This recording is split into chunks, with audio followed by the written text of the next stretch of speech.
Gusto niyo bang matutunan ang pagluluto ng Chinese tikoy? Tara, samahan niyo ako sa aking munting kusina.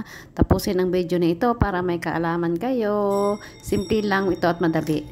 Magkuha lang kayo ng malinis na bowl. Maglagay kayo ng 3 tasa ng ating water. 3 lang dahil yan ang tamang pagsukat nito.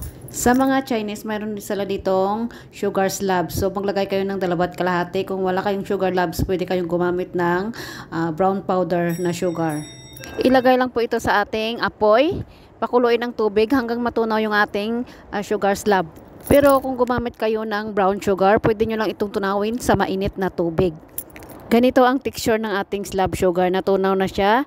Tapos may mga buo-buo pa. Pwede nyo pa ulit niyang tunawin hanggang matunaw ang lahat-lahat at ma-dissolve. At itabi lang muna natin ito at palamigin dahil hindi pwede tayo maglagay ng glutinous rice na mainit dyan dahil maluluto. At sa ating kaldero, maglagay tayo ng 1 cup at kalahating cup ng glutinous rice. At maglagay tayo dito ng 4 na kutsara ng tapioca starch. O kaya 1/4 cup ng tapioca. Kung wala kayong cups, pwede nyo gumamit ng kutsara. At haluin lang ito ng maigi mga kaibigan. Pagkatapos natin itong mahalo, ilagay na natin yung ating syrup sugar na malamig na. Paglagay pala ng ating sugar ay dahan-dahanan lang natin ito, wag biglain. At patuloy-tuloy lang po ang paghahalo nito hanggang magmix po lahat at wala na pong buo-buo sa ating flour na nilagay. At maglagay kayo ng mantika na 4 na kutsara. Kailangan ito dahil para hindi siya didikit sa ating molder. At ito ay haluin lang natin ito ng maigi na magmimix na po ang ating mga ingredients. Magkuha kayo ng steam safe container o kaya pwede rin ang baking pan. Salain po muna ito natin dahil may mga buo-buo pa pong naiiwan. Kailangan natin kukunin yan para maging maganda yung ating kinalabasan ng ating tikoy o sticky rice. At takpan natin ito ng aluminum foil.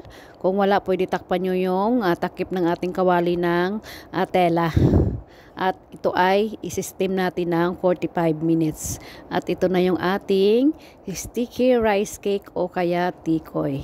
At pagkatapos nating ma-steam, ito ay ilalagay natin sa ating ref. Pwede 3 araw, pwede overnight. Basta sticky lang siya at maging matigas. At pagkatapos ng ilang araw na ref natin, ito ay ating hiwain. Ang paghiwa ito ay depende sa inyo mga kaibigan.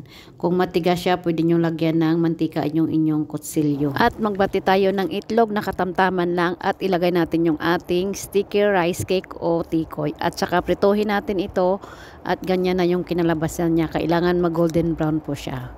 Maraming salamat and God bless you all. Bye bye. Please follow, like and subscribe for more.